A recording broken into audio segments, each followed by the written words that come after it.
Du coup, bonsoir à tous.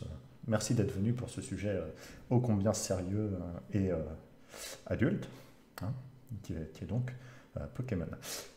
Donc ce soir, on va parler cosmogonie Pokémon. Cosmogonie, je ne redéfinis pas le terme, puisque vous avez vu la conf de Vincent sur la mythologie scandinave.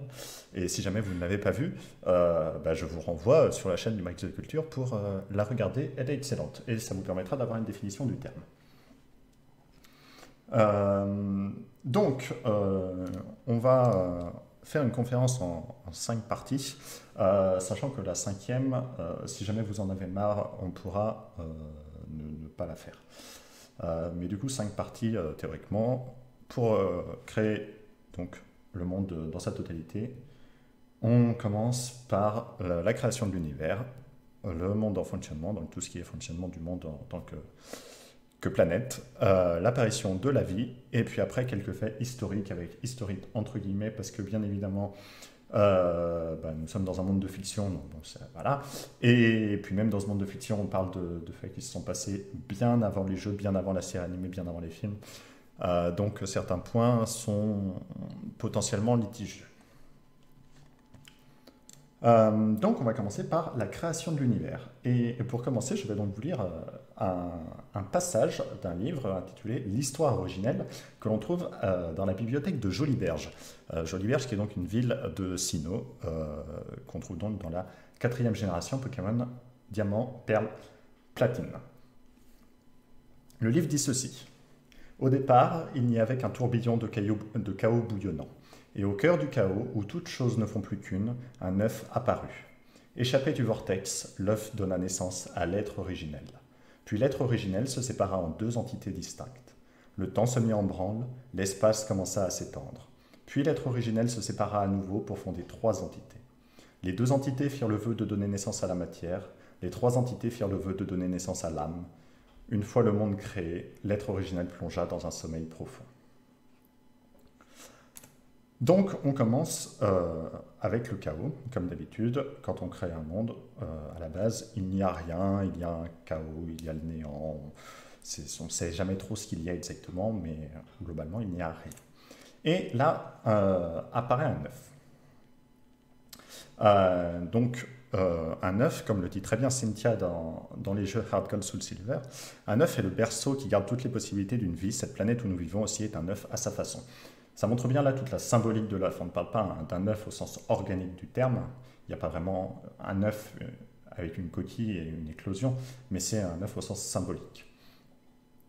De cet œuf sort Arceus. Il est dit qu'Arceus façonne l'univers de ses 1000 bras. Alors évidemment, c'est une image.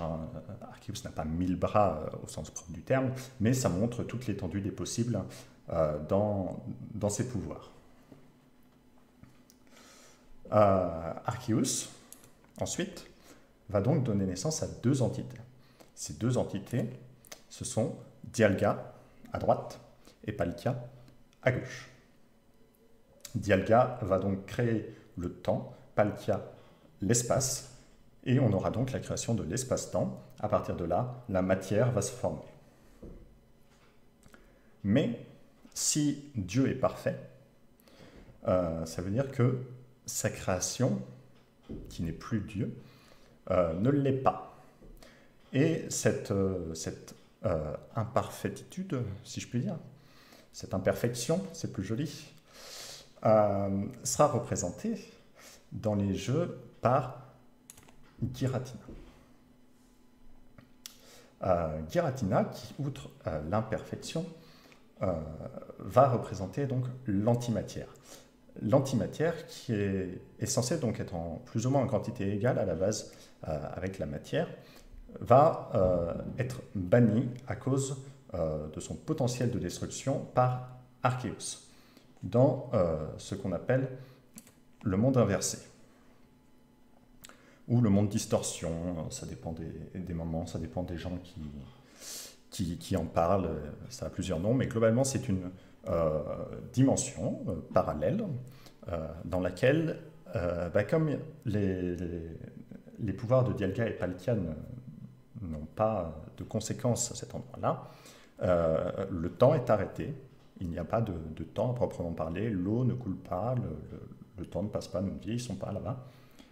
Mais l'espace est altéré. Comme on le voit là, la gravité n'a pas de sens particulier, et ceux qui ont joué à Pokémon Platine le savent très bien. On peut monter, descendre des cascades à l'horizontale, marcher sur les murs, etc. Il n'y a pas de gravité, il n'y a pas d'espace au sens que l'on connaît. Je m'excuse pour les bruits qui tapent, hein, on essaiera de voir au montage. Ce sont mes voisins qui aiment manifester leur présence. Ouais, bonjour les voisins. Ouais. Combien de dimensions dans Pokémon? Alors, je réponds tout de suite à la question puisqu'elle est là. Il y a combien de dimensions dans Pokémon? Question de Miss Allison.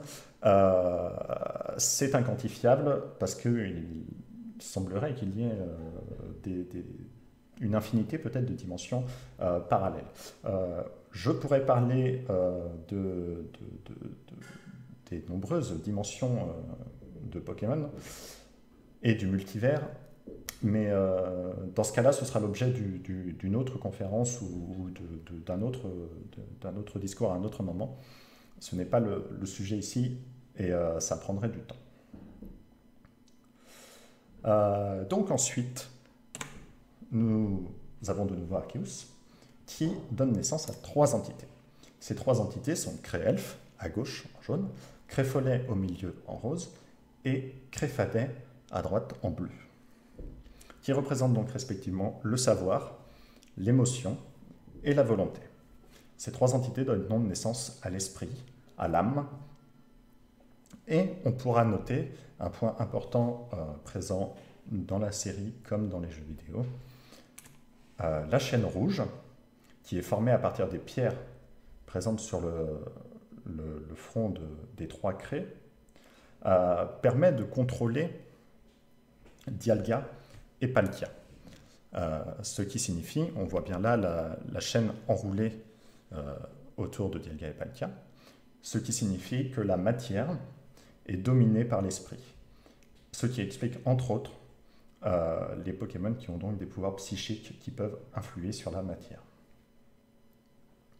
Donc nous avons la matière qui est formée, l'esprit est présent dans cet univers. Prochaine étape, pour avoir la vie, il va falloir un monde pour l'accueillir. Donc nous allons créer un monde. Comment créons-nous un monde? Excellente question. Note tout de suite, sauf indication contraire, tous les Pokémon que je présente ici sont des créations directes d'Arceus. Première étape pour la création du monde, Kyogre et Groudon. Groudon à gauche, Kyogre à droite. Donc, dans des temps immémoriaux, leurs formes primales, exposées ici, s'affrontent. On a des fresques qui montrent ces affrontements, mais notons que les fresques présentent des affrontements, bien évidemment, bien postérieurs à la création du monde, puisqu'évidemment, à ce moment-là de l'histoire, entre guillemets, il n'y a absolument aucun humain pour y assister, ni aucun autre Pokémon pour y assister, et donc personne pour peindre ou graver ces fresques. Donc, Groudon et Kyogre s'affrontent pour la simple et bonne raison que leur talent annihile chacun les capacités de l'autre. En effet, le talent terre finale de Groudon dans sa forme primale déclenche un ensoleillement si puissant qu'il fait évaporer toute l'eau présente. Donc toutes les capacités eau, donc bien évidemment tout le milieu de vie de Kyogre, tout est annulé, tout est évaporé, aucune eau ne peut résister à cet ensoleillement. Et à l'inverse, le talent mer primaire de Kyogre déclenche une pluie torrentielle, une pluie tellement puissante qu'elle annule toutes les capacités de type feu. Donc vous vous doutez bien que la cohabitation est compliquée. Et comme la cohabitation est compliquée, ils passent leur temps à s'affronter. Jusqu'à l'intervention du troisième Pokémon de ce trio, j'ai nommé Rayquaza. Rayquaza, son talent, c'est Souffle Delta, et Souffle Delta annule totalement tous les talents ayant un rapport avec la météo. Donc, le talent de Kyogre comme le talent de Groudon, tout est annulé. Nous avons une météo, un climat parfaitement neutre. Pour éviter qu'il continue à se fracasser à chaque fois que lui n'est pas là, il va réduire leur pouvoir. En supprimant une partie de leur pouvoir, Groudon et Kyogre ne sont donc plus dans leur forme primale, et ils ont à présent des talents Sécheresse pour Groudon et Crachin pour Kyogre, qui réduisent les capacités adverses, mais qui n'empêchent plus leur utilisation. Sécheresse va déclencher un ensoleillement, donc réduira la puissance de toutes les capacités de type eau, mais n'empêchera plus leur utilisation. Crachin va déclencher la pluie, ce qui réduira la puissance de toutes les capacités de type feu, mais qui n'empêchera pas leur utilisation. Ils sont donc calmés, Rayquaza crée l'atmosphère afin de stabiliser l'ensemble, et Groudon et Kyogre s'endorment. Nous avons donc une Terre avec des masses continentales et des océans présents. Maintenant, il faut mettre un peu de forme. Pour mettre le tout en forme, Arceus a créé un golem.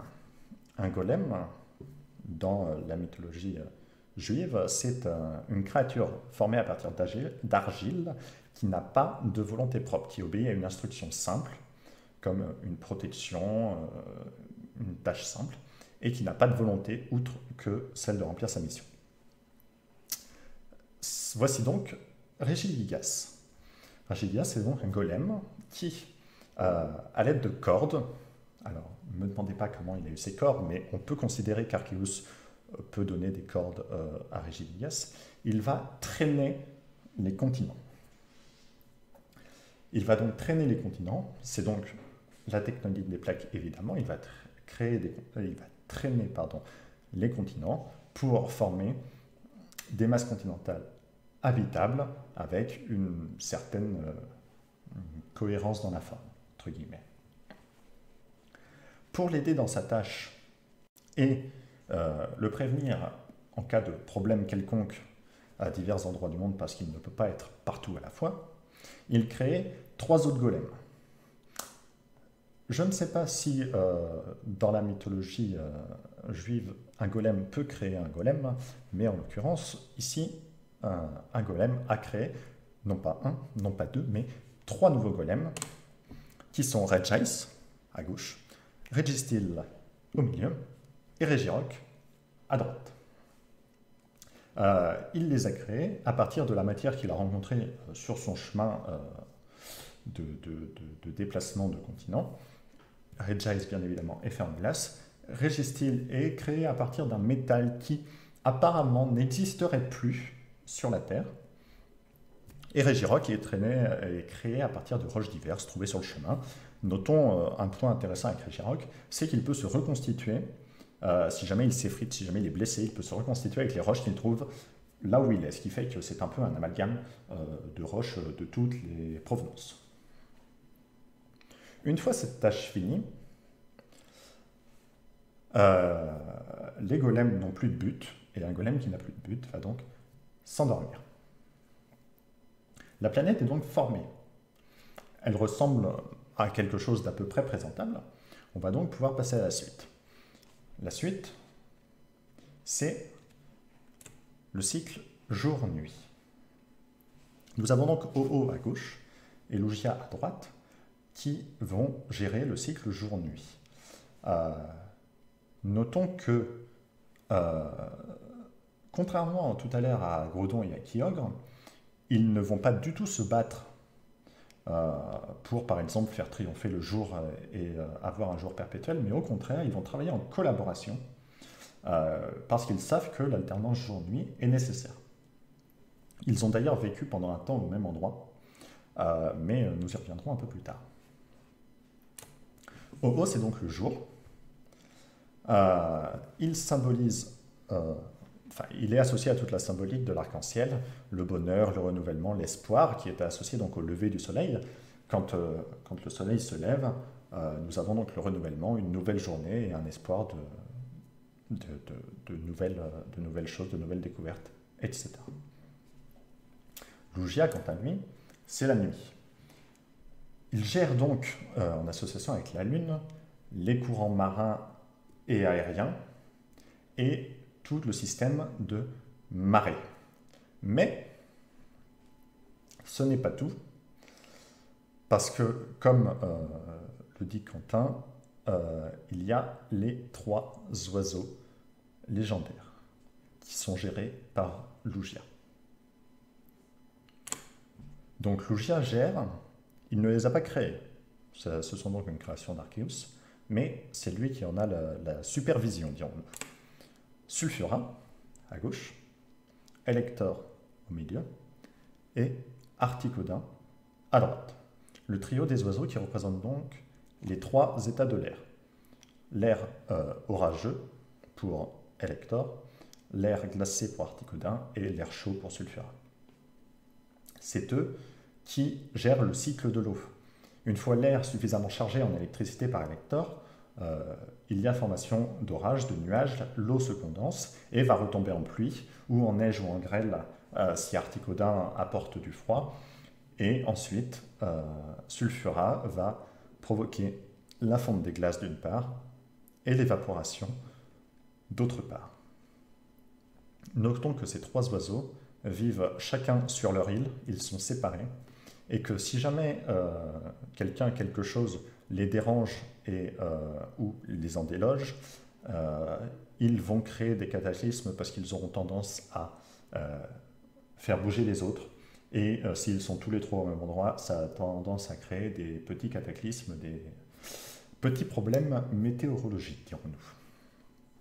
Dans ce cas-là, c'est là que Lugia, qui en a la supervision, intervient alors et les calme par son chant, qui, dit-on, est capable de calmer n'importe qui ou n'importe quoi.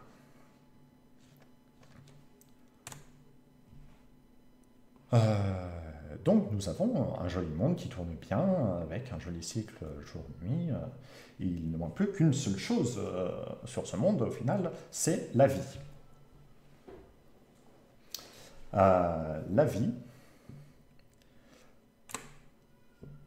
le cycle de la vie, dirais-je plus précisément, est représenté par Xerneas à gauche et Yveltal à droite. Xerneas, qui représente donc la vie, il peut insuffler sa propre énergie à tous les êtres vivants afin de, d'une part, créer la vie, la restaurer, etc. Et lorsque lui n'en a plus, parce qu'évidemment, à force de la distribuer, il arrive un moment où on n'a plus d'énergie, il se transforme en arbre pour se régénérer. La légende raconte qu'il aurait passé 1000 ans dans cette forme d'arbre. Est-ce après la création de la vie en général? Est-ce après une des grandes guerres qui a déchiré le monde, qui du coup a nécessité son intervention, qu'il a passé 1000 ans sous la forme de cet arbre pour se régénérer? On ne sait pas. Toujours est-il, si c'est vrai, qu'il aurait passé 1000 ans sous cette forme. Yveltal, en revanche, c'est la mort. Et lui, au contraire d'Yveltal qui distribue son énergie aux autres, au contraire de Xerneas, qui distribue son énergie aux autres, Yveltal, lui, va voler la vie des vivants pour se régénérer. Une fois cette vie volée, il va retourner à l'état de cocon pour ensuite renaître, entre guillemets, une fois sa régénération terminée. On notera qu'il représente donc la mort, c'est lui qui gère la mort, mais ce n'est pas un rôle néfaste. Au contraire, il a un rôle très important dans la régulation des populations. On sait tous que si une population surabonde, c'est dangereux pour l'écosystème. Et enfin, pour réguler tout ça, parce qu'il faut bien un troisième Pokémon pour un trio principal des jeux vidéo Pokémon, nous avons, bien à l'abri, caché dans une grotte, Zygarde. Zygarde, c'est le gardien de l'écosystème, d'un point de vue global. Il n'intervient quasiment jamais, c'est pour ça qu'il est planqué, tranquillement, tout seul, à l'abri. Il est confiné, lui aussi. Il n'intervient que lorsque l'écosystème est en danger. Autrement dit, s'il y a un problème majeur, il va intervenir pour régler le problème. Mais sinon, Xerneas et Yveltal remplissent parfaitement leur rôle, et donc il n'y a pas de... Lui n'a pas à intervenir. Donc nous avons la vie présente, nous avons un écosystème stable, et donc Arceus à ce moment-là crée 6 gardiens, qui à une époque étaient appelés non officiellement Pokémon Fées, parce qu'ils sont de petite taille et ont un caractère espiègle, qui sont donc Mew en haut à gauche, Shaymin en bas à gauche, Jirachi au milieu en haut, Victini au milieu en bas, Celebi en haut à droite et Manaphy en bas à droite. Donc Mew tout d'abord possède l'ADN de tous les Pokémon. Il représente donc, par sa forme aussi de fœtus, quelque part, tous les Pokémon en devenir. Il paraîtrait que il a été créé en très très grand nombre par Arceus à la base, et que ensuite c'est lui qui a évolué en les différentes espèces. Certains disent même qu'il aurait évolué en toute forme de vie et que donc les humains seraient des Pokémon dérivés de Mew.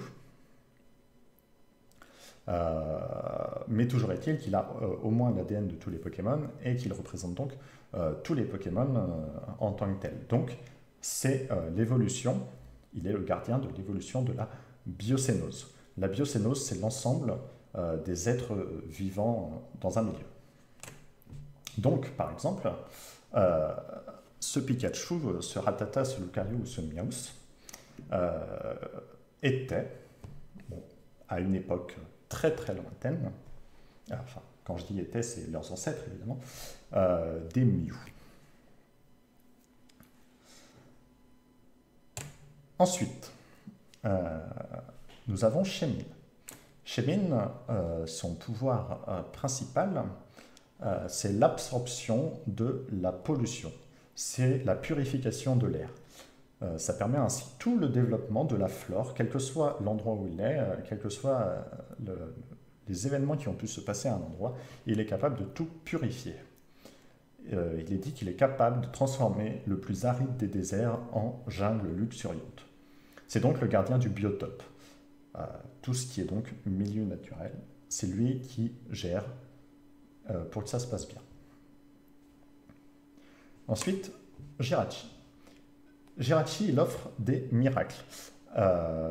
Jirachi est un Pokémon qui est en sommeil pendant 1000 ans et qui, tous les 1000 ans, va se réveiller pendant une semaine.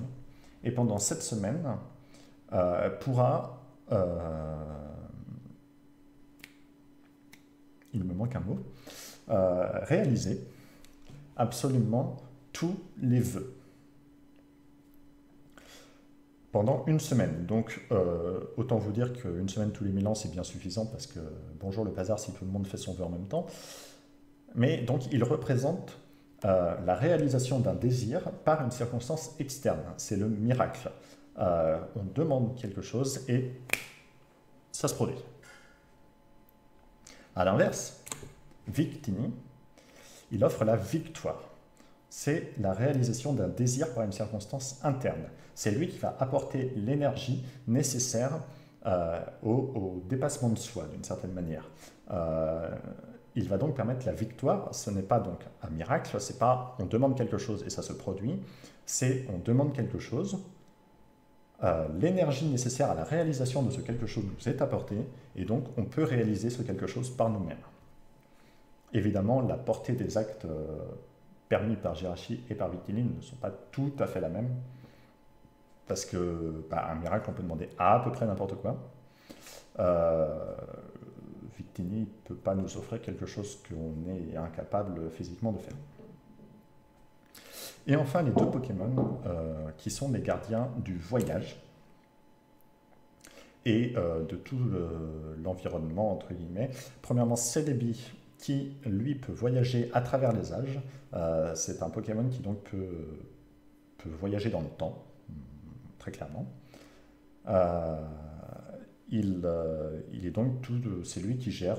Alors, ce n'est pas lui qui gère le flux temporel. Hein, ça, c'est Dialga qui a mis le temps en marche. C'est lui qui gère le bon déroulement du temps. Mais Celebi est là et voyage à travers les époques pour le plaisir, dirais-je, pour vérifier que tout se passe bien.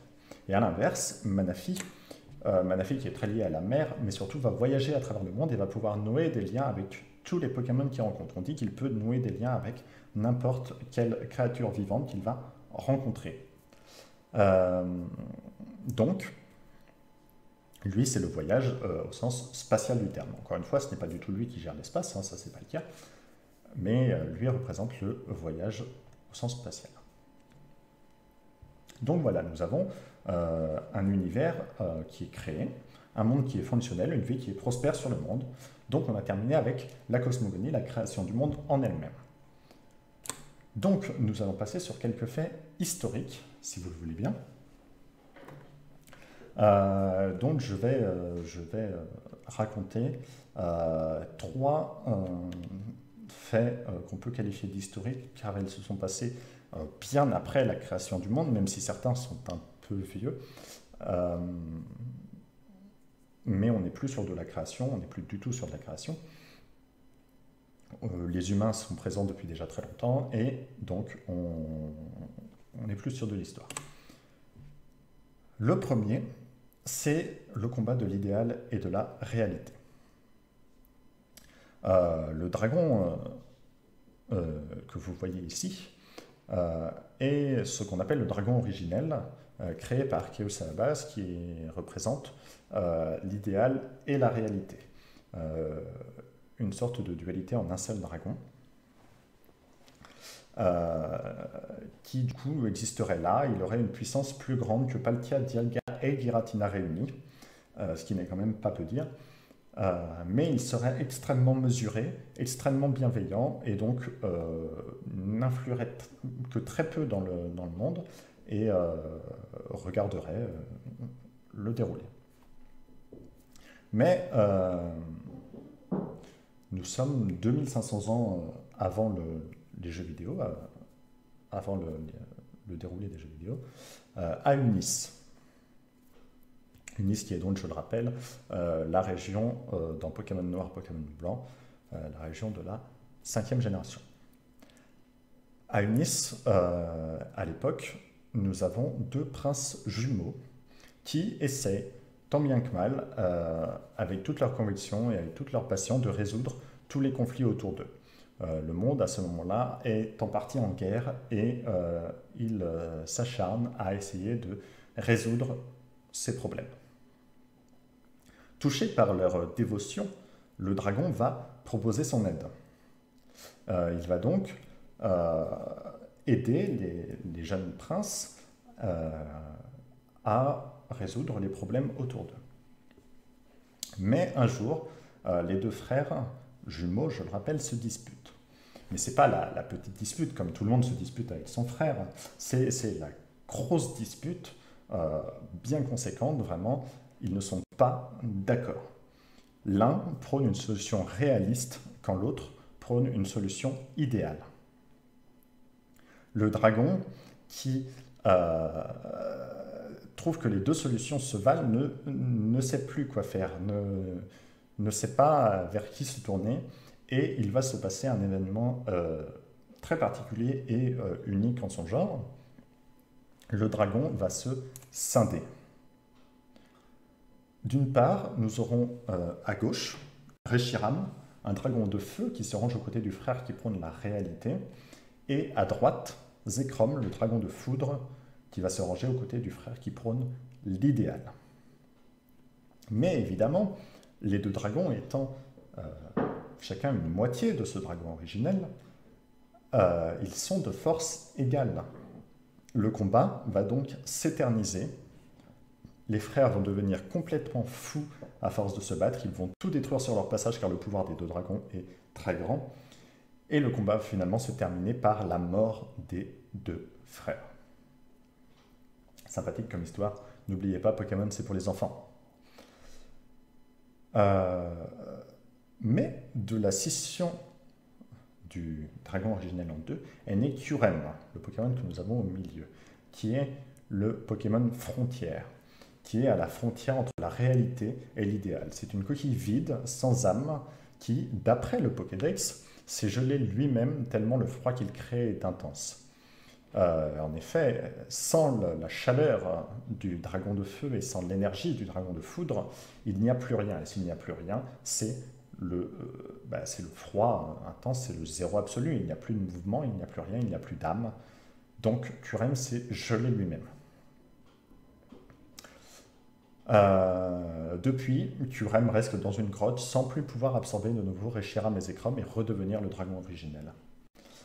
Notons que grâce à certaines innovations d'une part, peut-être était-ce fait naturellement à une époque, mais Kyurem peut de nouveau absorber l'un ou l'autre des dragons, mais plus jamais les deux en même temps. Il ne peut, j'ai envie de dire pourra, mais à la rigueur, qui suis-je pour parler du futur, il ne peut plus redevenir le dragon originel. Deuxième événement, la destruction de la tour de cuivre. Nous sommes bien après l'époque de l'événement du dragon originel, puisque là nous sommes 150 ans avant les jeux. Et nous sommes cette fois-ci dans la région de Johto, à Rosalia. La tour de cuivre que nous voyons sur l'image, attention, l'image n'est pas du tout représentative parce que vous allez le voir, ça ne se passe pas comme ça. La tour de cuivre, c'est la demeure de Lugia. Là où, juste à côté de la tour de cuivre, il y avait la tour Carillon, la tour Ferraille, qui a été renommée tour Carillon, qui était la demeure de Ho-Oh. Il y a 150 ans, donc, elle a été détruite par un incendie. Lugia, qui bien évidemment habitait sur la tour, a fui pour ne pas finir cramé, ce qui aurait été quand même vachement dommage. Et Ho-Oh, qui était juste à côté, a fui également. Mais 3 Pokémon périrent dans l'incendie. Ho-Oh, touché par ce malheur, décide de les ressusciter. Et donc Entei, que nous avons au milieu en rouge, Suicune, que nous avons à droite en bleu avec une crinière violette, et Raikou à gauche de dos, vont depuis parcourir le monde comme messagers de Ho-Oh. Ces 3 Pokémon représentent le lien relationnel. Suicune, c'est l'empathie, c'est l'apaisement qui correspond à son pouvoir de purification de l'eau. Entei, c'est le désir, et c'est confirmé dans l'animé dans lequel il réalise les désirs d'une petite fille. Et Raikou, c'est l'énergie qui naît de cette entraide. D'après le professeur Shen, Ho-Oh attend le jour pour revenir sur la tour de Carillon, où le cœur des hommes et celui des Pokémon battront enfin à l'unisson. Voici donc le 2e épisode que je voulais vous conter. Je vais donc passer au 3e épisode, qui est celui qui va vous faire comprendre que Pokémon, c'est pour les enfants. Attention toutefois, ça va spoiler sévère. je vais parler d'un certain nombre d'événements qui se déroulent dans le premier film et dans un prologue au premier film qui n'a jamais été diffusé en France, qui a été censuré avant la sortie en France, qui en revanche a été diffusé au Japon et aux États-Unis sans doute, puisqu'il a été doublé en anglais. Donc si jamais ça dérange certains qui n'ont pas vu le film et le prologue et qui voudraient le voir, je m'en excuse, vous pouvez encore quitter la conf et revenir dans 5 minutes à peu près. Sinon, je vous encourage quand même à aller voir le prologue et le film plus tard, mais je vais donc spoiler sévère. Nous allons donc parler du clonage de Mew. Je pense qu'à peu près tout le monde, même ceux qui ont des connaissances très relatives sur Pokémon, connaissent Mewtwo. Mewtwo qui est donc un clone de Mew, Mew qui possède, rappelons-le, l'ADN de tous les Pokémon, clone conçu par la Team Rocket, conçu spécialement pour le combat afin de dominer le monde, parce que pourquoi voir petit quand on peut voir grand? Nous avons donc le premier film qui raconte cette histoire, qui raconte une partie de cette histoire et après... clone qui n'est pas un clone physiquement parlant, du coup, je réponds tout de suite à Alexis, c'est pas un clone au sens où il est identique physiquement, mais c'est un clone dans le sens où il a été créé à partir de l'ADN de Mew. On a retrouvé de l'ADN présent dans des cils de Mew quelque part dans la jungle. Et donc on a utilisé cet ADN pour créer un clone, donc c'est une sorte de Mew amélioré, créé spécialement pour le combat. On considère donc Mewtwo comme étant le Pokémon le plus puissant du monde. Mais donc, le premier film raconte en partie cette histoire, mais avant le film, un prologue n'est donc jamais sorti en France. Il a été censuré car jugé inadapté au public. Nous avons donc, à partir de l'ADN de Mew, une équipe de scientifiques qui crée Mewtwo, un clone. Mais ils n'ont pas créé que Mewtwo. Ils ont également créé Bulbasaur 2 au milieu, Charmander 2 à droite et Squirtle 2 à gauche. Des clones respectivement d'un Bulbizarre donc au milieu, d'un Salamèche à droite et d'un Carapuce à gauche. Pourquoi pas? Mais pas que. Ils ont aussi créé Amber 2. Amber, c'était la fille d'un des scientifiques qui participent au projet. Mais cette fille est décédée peu de temps avant. Il a donc décidé de créer, je réponds tout de suite à la question de Trax, oui, c'est parfaitement canon, ce sont des événements qui se sont déroulés dans le prologue au premier film.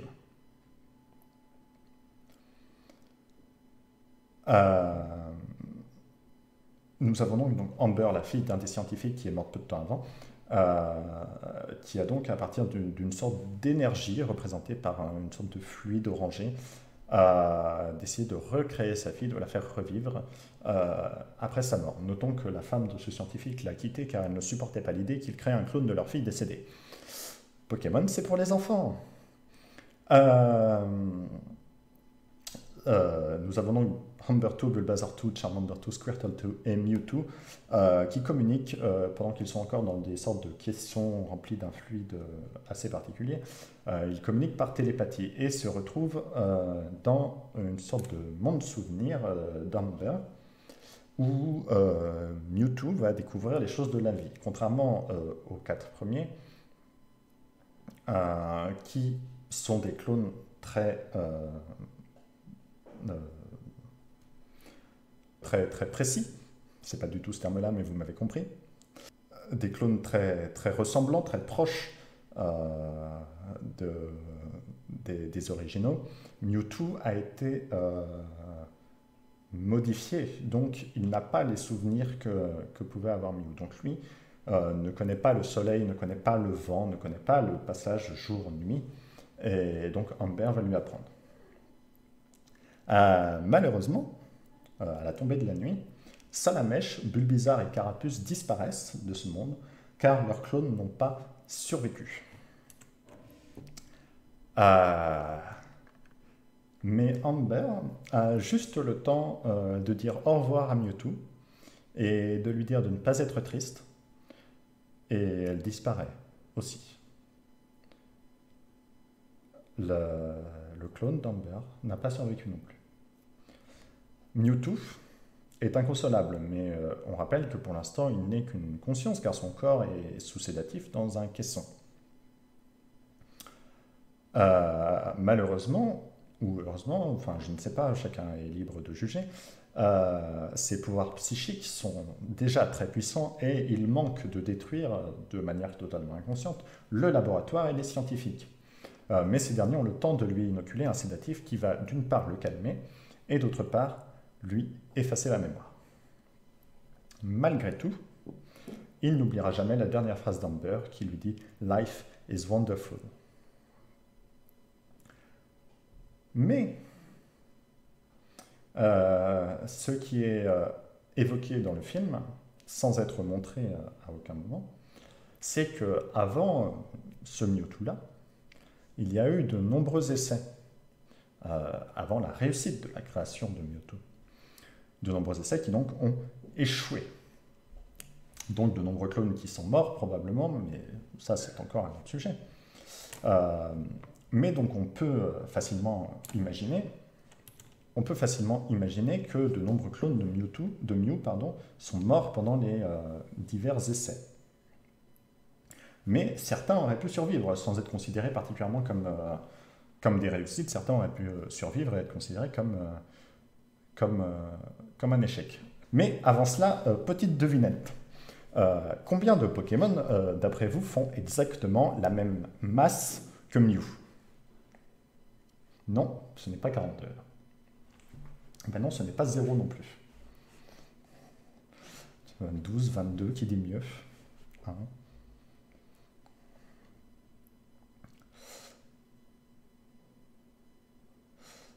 Non, il y en a. Alors c'est un nombre entier, parce que on considère que des Pokémon entiers quand on les pèse. Et c'est supérieur à 1, il y a plusieurs Pokémon qui sont de la même masse que Mew. Il y en a 6. Les voici. Chétiflore, Coquillas, Métamorphe, Granipio, Victini, Raqua. Pas du tout, il fait 4 kilos. Parmi ceux-là, d'après vous, lesquels ont une taille semblable à Mew? Pas identique pour le coup, mais de toute façon la taille c'est assez fluctuant, si on compte la queue, etc. ou pas, c'est fluctuant. Il y en a 5. Bien joué, Miss Allison. Chétiflore est plus grand. Suprêmement Chétiflore. Parmi ceux qui restent, lesquels ont une couleur semblable. Bon, si on n'est pas trop regardant sur la teinte de violet ou de rose, on peut considérer qu'on ne garde que Coquillas et Métamorphe. Je ne sais pas si vous me sentez venir. Parmi ces deux-là, lequel est le seul à posséder, tout comme Mew, et c'est le seul Pokémon au monde en dehors de Mew, à posséder l'attaque Morphing? C'est Métamorphe. Et si je vous disais qu'en fait, Métamorphe, c'est un clone de Mew considéré raté par les scientifiques. Ça fait réfléchir.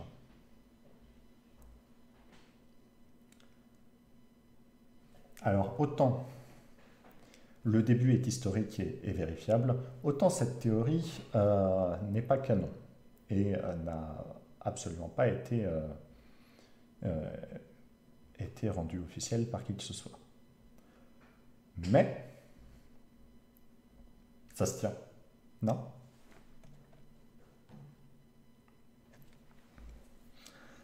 Bon, alors la viscosité et la densité, on en parlera un autre jour. Alors, on a le choix entre s'arrêter là ou parler un petit peu des harpies. C'est à vous de voir si vous avez envie qu'on arrête ou pas. Ceci dit, ceux qui ne veulent pas m'écouter parler de Zarbi peuvent partir, je ne retiens personne. Donc parlons un peu du cas Zarbi. On va parler rapidement, pour commencer, des phénomènes créés par les Zarbi dans les jeux et dans leurs apparitions animées, pour échafauder une petite théorie. Bon, d'abord, pour ceux qui ne le sauraient pas, Zarbi, c'est ça, c'est un Pokémon qui possède 28 formes connues dans les jeux, mais plus que ça, dans les supports animés. Nous avons par exemple ces formes-là qui apparaissent dans un des films. Donc, les 28 premières formes sont basées, enfin les 26 premières sont basées sur l'alphabet latin. Le point d'exclamation et le point d'interrogation étant un peu particuliers. Mais, quelqu'un qui a quelques petites notions de cyrillique ne peut s'empêcher de voir ici un Ya, ici un You, ou ici un B dans l'alphabet cyrillique. Donc, il semblerait que les Zarbi n'aient pas uniquement des bases de l'alphabet latin, mais seraient à la base ou seraient une copie d'autres alphabets, d'autres symboles, d'autres choses. Mais commençons donc par leur présence dans les jeux. Dans les jeux, ils sont présents dans les ruines alpha à Johto. D'ailleurs, on notera que dans ces ruines, lorsqu'on écoute la radio, il y a un étrange signal. On ne peut pas capter la radio, mais il y a un étrange signal. Ils sont présents dans les 7 chambres des ruines Tanobi, dans les îles Séville. Ils sont présents dans les ruines Bonville à Sinnoh. Ils sont aussi présents dans une grotte mirage particulière à Hoenn, une seule et unique. Et ils apparaissent aussi lors d'un certain événement aux ruines Sinjo, mais j'y reviendrai un petit peu plus tard. Notons donc le point commun entre tout ça. Globalement, ce sont des ruines, des grottes et ce genre de choses. Ensuite, la présence dans l'animé et les films.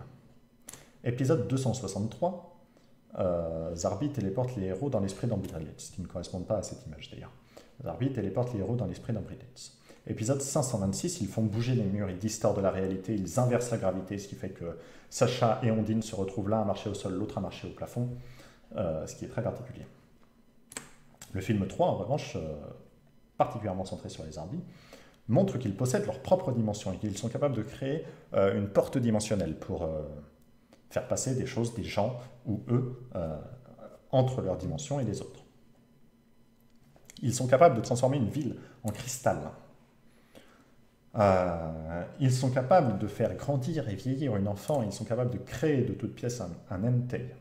Cet Entei n'existe pas. Ce n'est pas le Pokémon ressuscité par Ho-Oh à la tour de cuivre.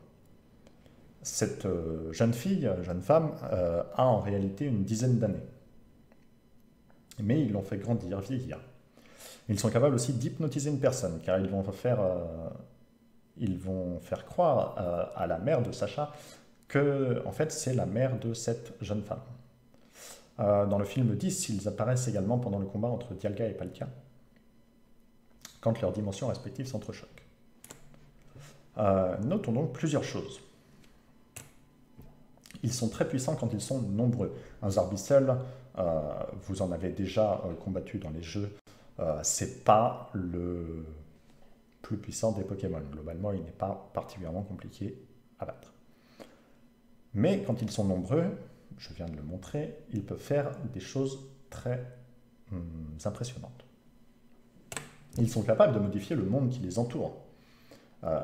Ils peuvent transformer la ville en cristal, ils peuvent ouvrir des portes dimensionnelles, ils peuvent créer un Pokémon de toutes pièces. Et leur ordre a une importance capitale, et si je dis ça, c'est parce qu'un scientifique présent dans les ruines alpha, rappelons-le, les ruines alpha, c'est les ruines de Johto, celles qui étaient sur les 2 premières images tout à l'heure, les choses dans le monde réel peuvent apparaître confuses et désordonnées mais la vérité est que chacun des Arbis suit un ordre propre. Et la théorie, dont je vous parle maintenant, dirait que les Arbis représentent une sorte de code source de l'univers Pokémon. Mais revenons donc aux ruines Sinjo dont j'ai parlé il y a quelques secondes, minutes, pour appuyer cette théorie. Que sont les ruines Sinjo? Les ruines Sinjo, c'est un endroit au nord de Johto qui apparaît grâce à un événement particulier dans Heart Gold Soul Silver. Grâce à un Arceus événementiel, nous ne spoilons pas tout de suite, on peut récupérer soit un Dialga, soit un Palkia, soit un Giratina. Pour cela, donc, on va d'abord se rendre aux ruines alpha. Dans les ruines alpha, discuter avec un scientifique qui nous dit « Oh là là, c'est Arceus ». On descend dans les ruines et à ce moment-là, on est téléporté. Alors que lui, le scientifique, est totalement immobilisé, ses jambes ne lui répondent plus, nous sommes téléportés aux ruines Sinjo, qui sont tout au nord de Johto, en dehors même de la carte disponible dans le jeu.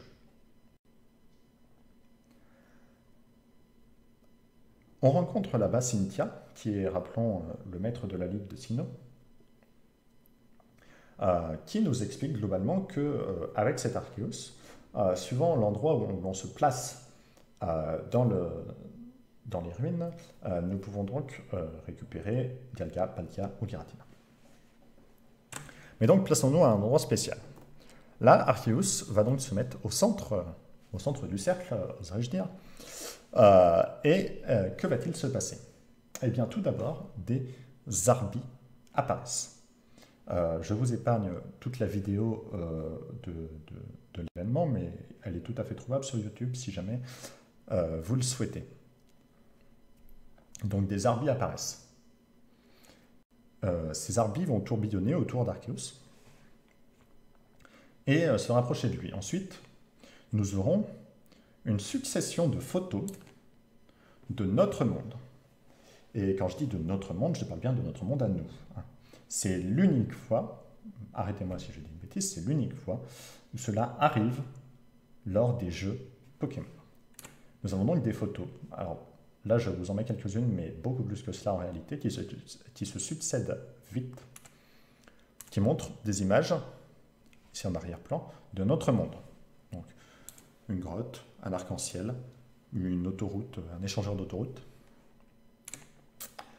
des pylônes électriques, etc. Et ensuite, nous revenons dans le jeu aux ruines Sinjo. Et que se passe-t-il? Un œuf.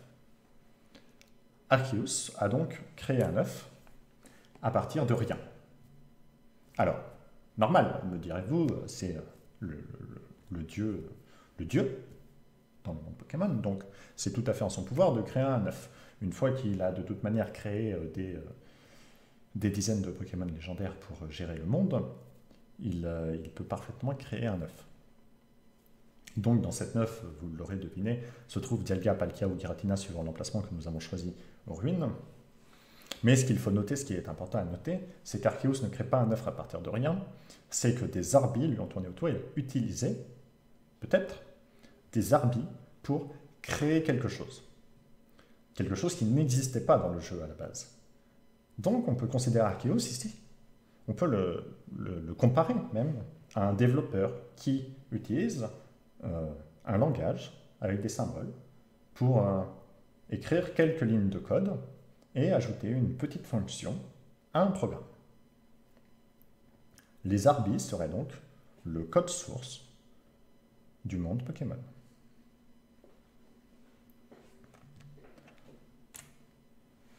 On arrive donc à la fin de cette conférence. Donc déjà, merci à tous d'être ici et d'avoir suivi ceci jusqu'au bout. Merci Maxime, Aurélien, Alexis, Lou, Léo, etc. pour permettre tout ça. Et du coup, au niveau des sources, j'ai pioché dans les jeux, dans les films, dans la série animée et aussi sur ces sites. Les 5 premiers, pardon, sont en rapport avec Pokémon, comme c'est inscrit dans leur nom.